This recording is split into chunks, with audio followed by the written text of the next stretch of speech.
What's going on, guys? Coming at y'all with another video. I know I said I wasn't going to make one inside the truck, but considering this one is just trucking in general and not Walmart related or anything, it's whatever. And I want to talk about some safe driving tips.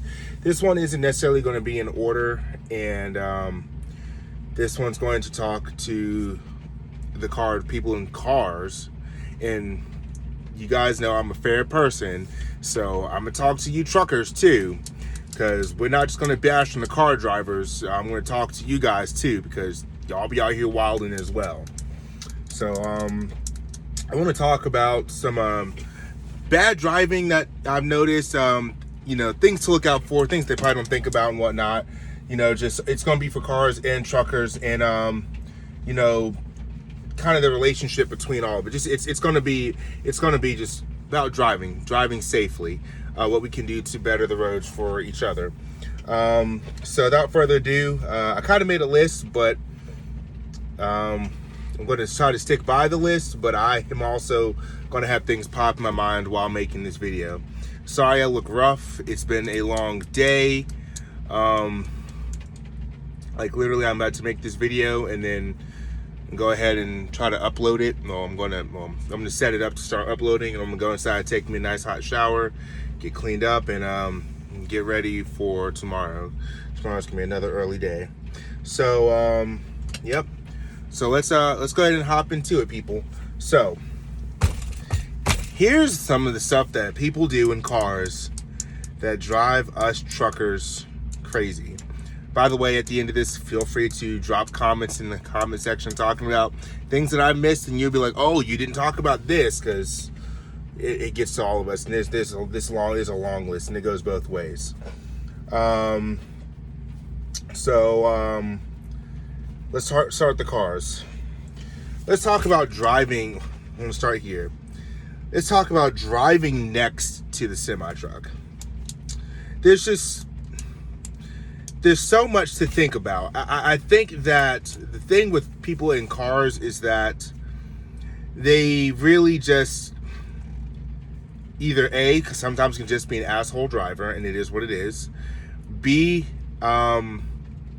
they don't really understand or know the danger that they're putting themselves in, or the danger that they're putting us in.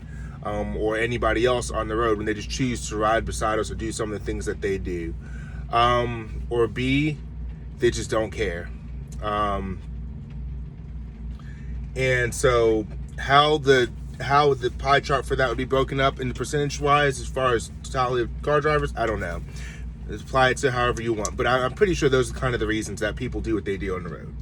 And they're also just in their own little bubble. They're only aware of their car and the 4 or 5 feet of space around it, and that's it. And I don't think they really think about the bigger picture, and it is, but it isn't their fault.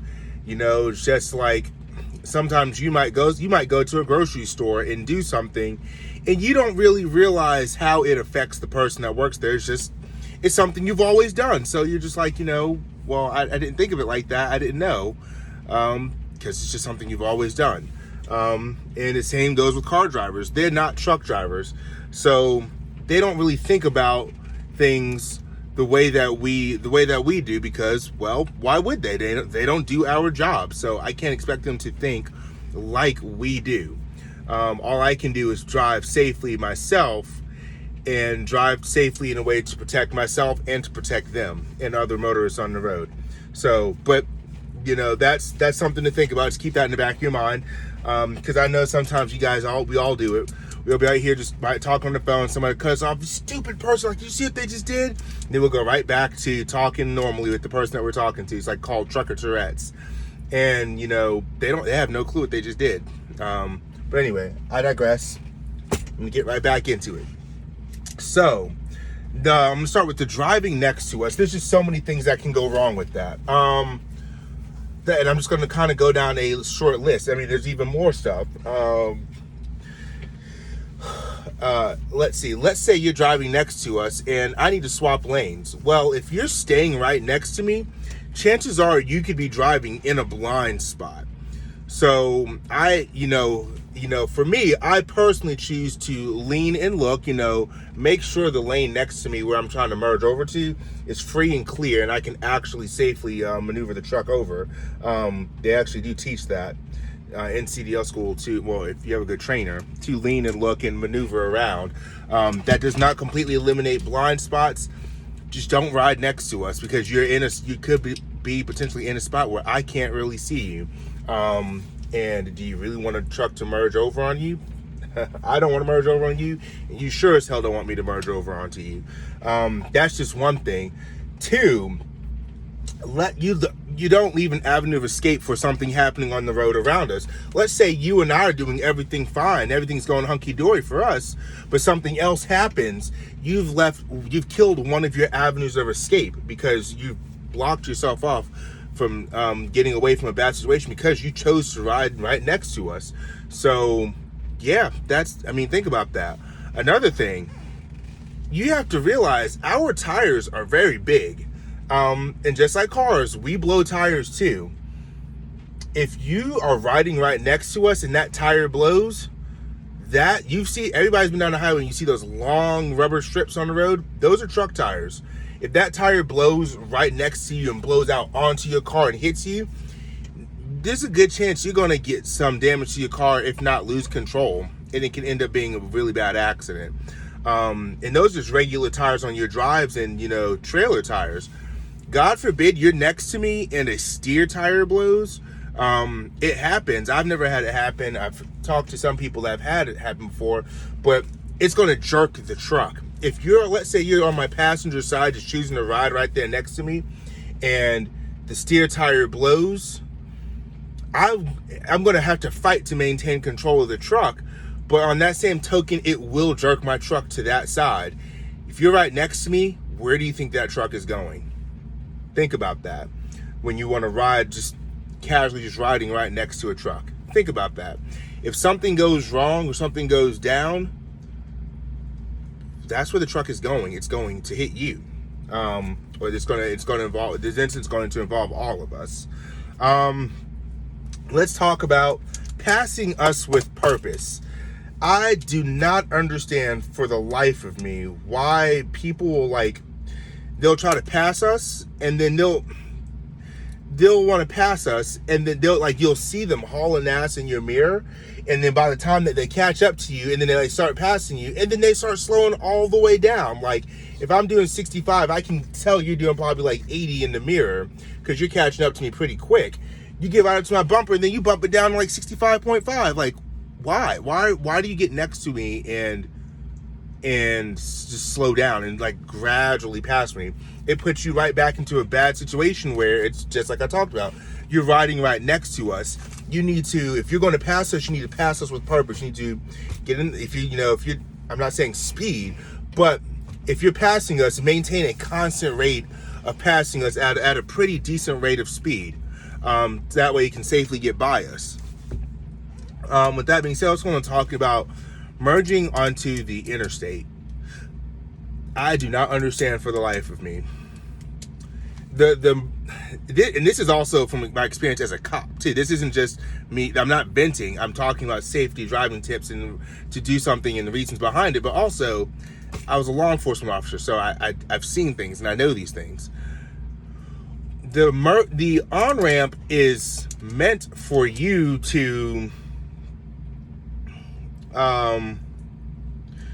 get up to speed. Now, I'm not saying fly down the on-ramp, do 85, 90, 95 miles an hour to get onto the interstate. I am not saying that. I'm saying you need to be at the rate of traffic. And once you're at the rate of traffic, you'll see, as you're merging onto the interstate, the ramp, 9 times out of 10, the ramp just doesn't go straight to the highway and that's it.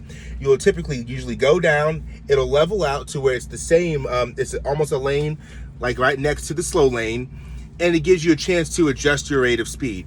Get up to speed, adjust to the rate of speed of the traffic that you're trying to merge onto, and then get over, and then go from there.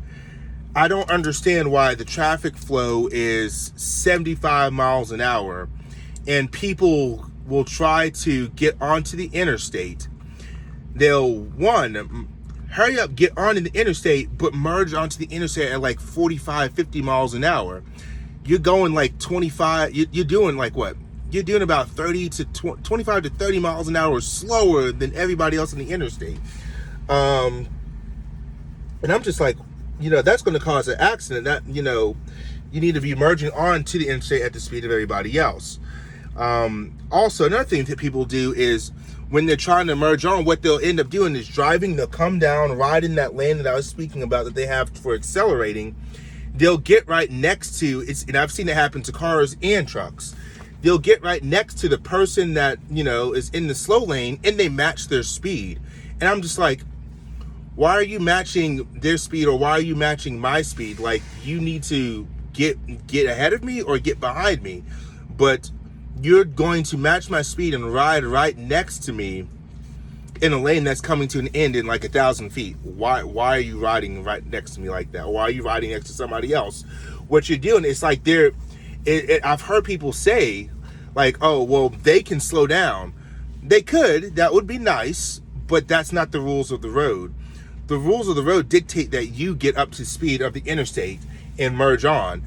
The rules of the road do not dictate that everybody on the interstate needs to slow down and adjust their speed to let you get on the highway to make your life happy.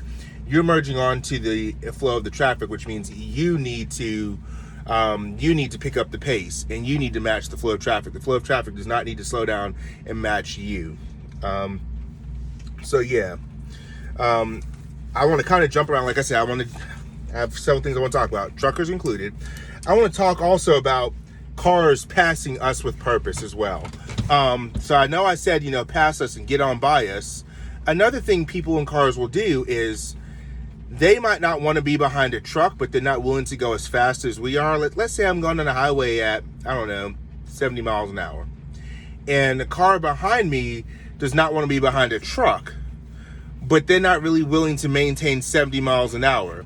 What I don't understand is why you will get from behind me, get over to the passing lane, speed up to come back over to cut in front of me.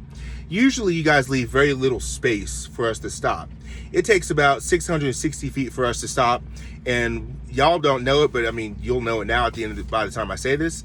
We have radars in the truck that can tell us how fast you're going in the distance. Typically, y'all will jump in front of us with like 50 feet of space. Keep in mind, it takes us 650 feet to stop. You're getting in front of us with 50 feet. And then you realize you're not willing to maintain that 70, so you'll go around us, speed up, and then you'll cut in front of us, and then you'll let off the accelerator and start slowing down below 70 again. And it's just like, well, why would you do that? Because now what you're forcing to happen is now me or someone else has to get over into the passing lane to go around you to get back in front of you. And now we're just playing a game of leapfrog because for whatever reason you don't want to be behind a semi truck. It's very weird. I don't understand why people do that. Let's talk about exiting the freeway. You usually know where your exit is. 9 times out of 10, you know where you're getting off on the highway. So it boggles my mind when we'll be coming up to like an exit. We might be a quarter of a mile away, and a person, they think that getting in front of us will save them some time. They'll be behind us. There's nobody back there. There's nothing back there. It'll be me driving, coming to the exit, them behind me. And then what they'll end up doing is getting the gas to get around, to get in front of me, to slam on the brakes, to hurry up and merge over. And they've successfully saved maybe all of like half a second.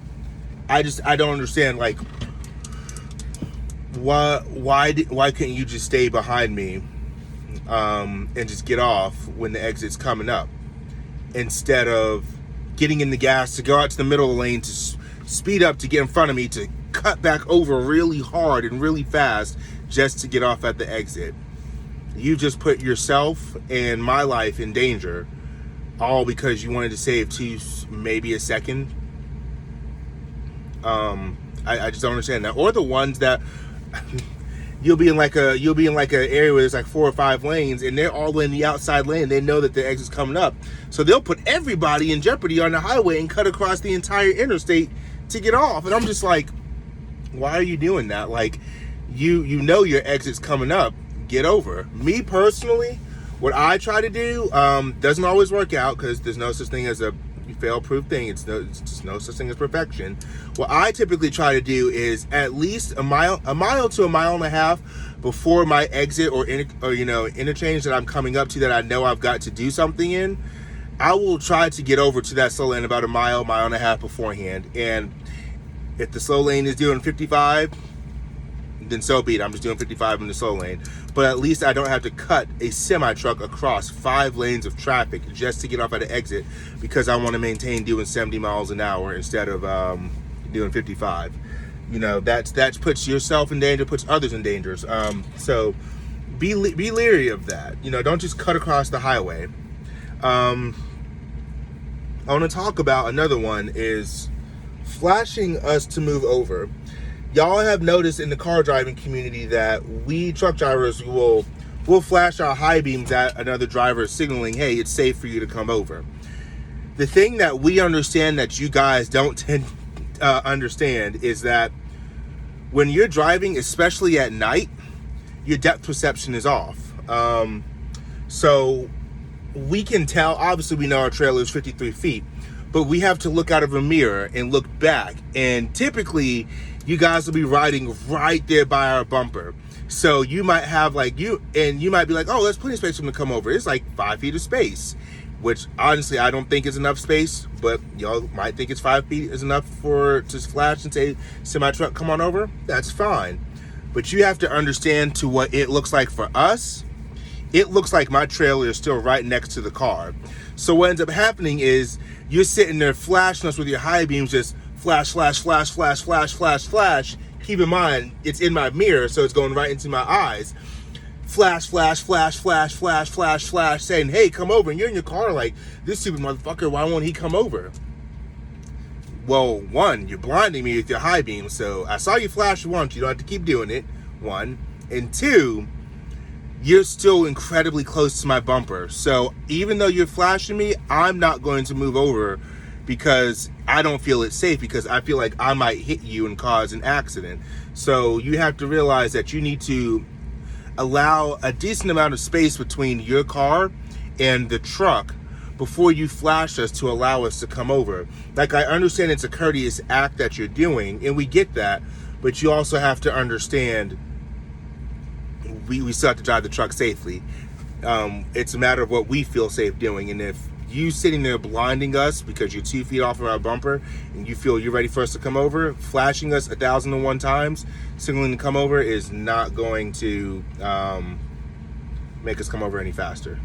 In fact, it's just going to make us stay in the left lane, because now you're creating a more dangerous situation. So yeah, I want to talk about the last thing I want to talk about for cars is maneuvering in traffic. And honestly, I'm kind of I understand why cars do this. You might, and this is for truckers and cars, you'll notice that, like, let's say you're in a city like Atlanta, you might notice the trucks stay in 2 or 3 of the lanes, and it's 6 lanes of traffic, so the car is going to be in all of them. We might stay in 2 or 3 of the lanes, and we typically will stay in that lane. Whereas you'll notice that cars do this, swap lanes really fast, jump in front of us, do all kind of stuff. They're trying to move really fast around in traffic. Traffic flow would work a lot better if you just stayed in your lane and just maintained, instead of always trying to constantly one up and get ahead and whatnot. Kind of like when you're coming up on a construction zone, and you'll have those people that, if this ain't the right lane is closed, you have people ride all the way up to just about the barrel has pushed them over into the left lane, and that's when they decide to merge over. And then on top of that, you might be you're in your truck, and the person in the car, like, there's like 3 cars next to you. They don't want to get behind you, even though technically you're not going any faster or slower than anybody else, because it's construction zone, so you're all moving slow. Everybody will fight those 3 cars next to you will fight to get in front of you, because they, God forbid, they're behind a semi truck, even though they're not progressing any faster from being in front of you. So yeah, y'all, it's safer if you don't jump in and out of traffic like that. Another thing to look at is, like I said, I like to play devil's advocate.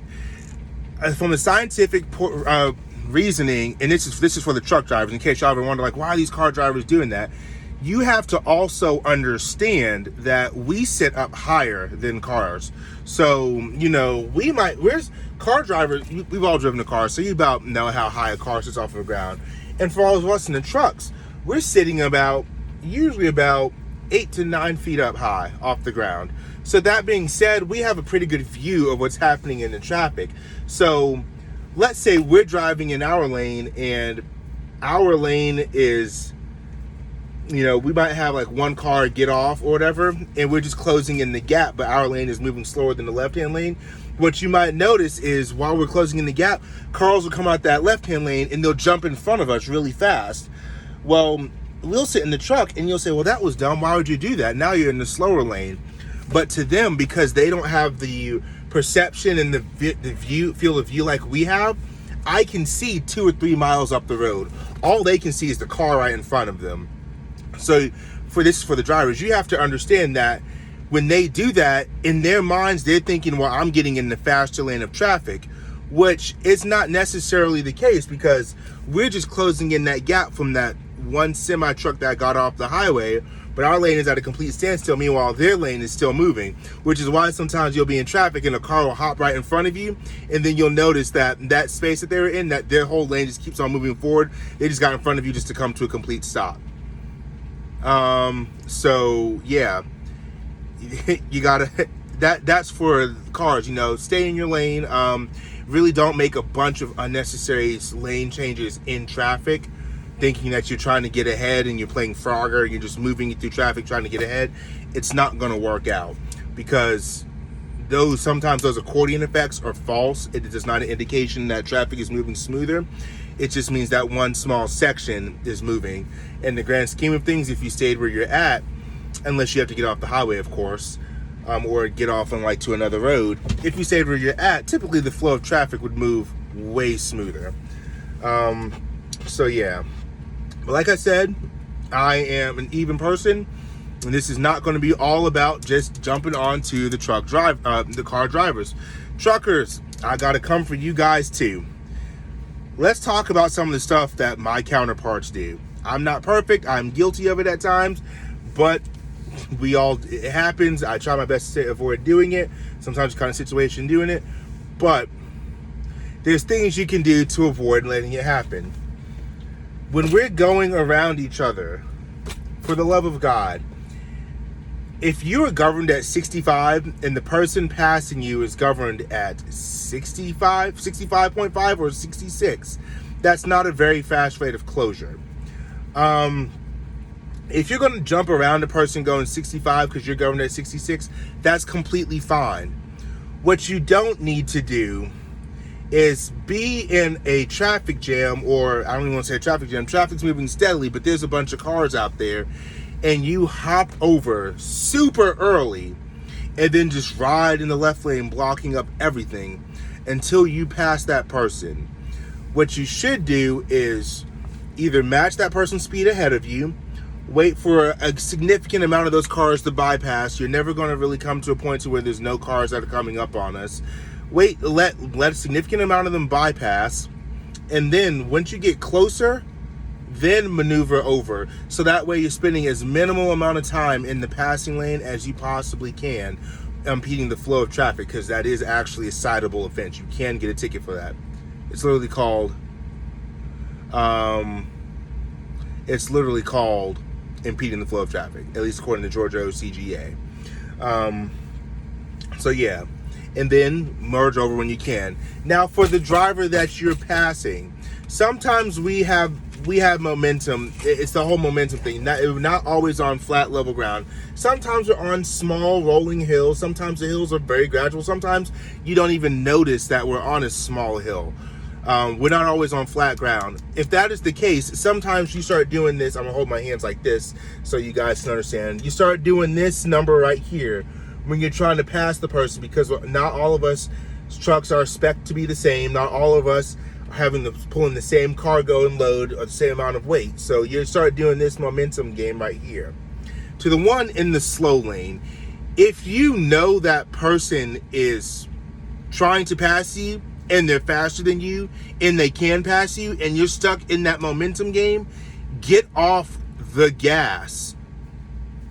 Like I promise you, you're not going to lose any money off your paycheck by tapping the brake, or even letting off the gas for all of 5 seconds. Just let off the gas. You'll go from 65 down to maybe 63, 64. They'll pass you, they'll get in front of you, and then you just get back in the gas. Congratulations. You have lost maybe 2 seconds out of your day, but what you have also done is you created a safer environment for everybody traveling on the highway. So get out of your pride. If somebody's passing you, just let off the gas a little bit.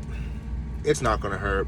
And to the ones doing the passing, don't get out in the left lane. Do not hog it up. And don't stay out there and become a nuisance. All right? This is another one. And this one kind of goes both hand in hand with the cars. Sometimes you guys will notice that we'll be driving down the highway, and you'll see like the cars are passing you, and then there's like a gap between the last car that just passed you and like another one coming up. So what you'll do is you'll put your turn signal on to swap lanes to get around the person in front of you. And then what you'll notice is the second you put your turn signal on, that car back there gets in the gas and they haul ass up next to you because they just do not want to get stuck behind you. So this is for several reasons. One, when you're passing the person, you get out in the left lane and you just stay there. People in the cars have that happen so often. They don't want to get stuck behind us because they don't want to get held up for 20 miles because you just don't want to, because you came over way too early and the person you're passing has too much of a pride complex to let you get around them. Now they've been successfully held up for like 20 minutes because you're just sitting there hogging up the left-hand lane. So I can understand why they do what they do. But in turn, what I've also noticed that a lot of drivers start doing, and I've actually heard drivers say it, and I never understood because it's the most unsafe thing in the world. They'll be like, oh, when I put my turn signal on, I'm not asking to come over, I'm telling you. And they'll sit here and say like, I'm gonna put they'll put the turn signal on. As soon as they push the lever down, it'll click one time and then they're moving over. And what will happen is they don't care how fast or slow the car behind them is going, or typically how fast. Even if that car is rolling up on them really fast, they will still, one signal, jump over in that lane. And that car behind them having to slam on their brakes. Stop cutting these cars off. Stop doing that. Because you're going to cause an accident. You're going to cause somebody to rear end you. What happens if you do that and somebody's not rolling up on you really fast and they're not paying attention? What if they're on their phone and you just jump over in front of them last second and they rear end you? You're at fault for that. You're at fault for that. And for that reason, is that common misconception that just because somebody rear ends you, the one that hit you in the back is always at fault. It's not always the case. And I'm telling you this from experience as a cop. It is not always the case. You have to look at the totality of the circumstances, everything that happened in the accident. If you cut somebody off last second and they rear end you, that's your fault. You shouldn't cut them off. So stop jumping over and cutting these cars off. Stop getting over in the left lane, failing to get around the person and impeding the flow of traffic. You're going to cause a major, major, major issue. Some of the other things that truck drivers do. Taking your 30-minute break in the fuel island. Just quit. Just quit. And it is what it is. You're ready. I don't need to go any more in depth than quit taking your 30-minute break in the fuel island. So yeah, just so this right here, this video right here is for people who drive cars and also truck drivers. These are some of the things that we both do on both ends of the spectrum that hurt, that don't work towards having a friendly driving atmosphere on the highway. Now, I'm not saying that this is the end-all, be-all list. There's no such thing as perfection. Sometimes we just end up in sticky situations, and it is what it is. And it's both because of us truck drivers and also because of the car drivers, and it's also because sometimes we both do things that just don't need to be done. I'm not sitting here saying I'm the perfect end-all, be-all driver, but am a pretty courteous driver. I try to really do what I need to do to create a very safe driving environment on the road for everyone on the roads around me. Me personally, I like to drive and imagine that, and I know it's cliche because a lot of companies say it, you know, when the person passes you, you know, hey, imagine if that's your family. Would you want a truck driver to drive recklessly around your family? And I look at the same way, you know, that's somebody's family. Somebody cares about them. I don't need to be reckless around them. I know it sounds cliche, but I mean, it's the truth. You know, it's your family, you know, that's somebody's family, and your family's out there on the road too. And you would hope that if you're around a truck driver, that truck driver is being the utmost courteous and respectful and safe driver. We literally call professional drivers. So act like a professional driver. And to the people in cars, here's just a few of the things to think about. This list could have been going on and on and on. This video is running past the half-hour mark, and I barely scratched the tip of the surface of all the stuff that we could talk about. But the main purpose is I want you guys to start thinking outside of, for my truck drivers, thinking outside of your semi truck and your truck and the 53-feet trailer you have behind you and a little bit of space around you. Think about the larger picture. And the same thing for the people driving cars. Think about the fact that of everything that's going on around you, not just your car and the 3 or 4 feet of space in front of you, behind you, and to the sides of you. Think about everything that you're doing and everything around you. That's how it can be affected because of the way you're driving. But as always, guys, like, comment, subscribe. I'll come to you guys with more videos. Y'all have a great night, and I'll catch y'all on the flip side.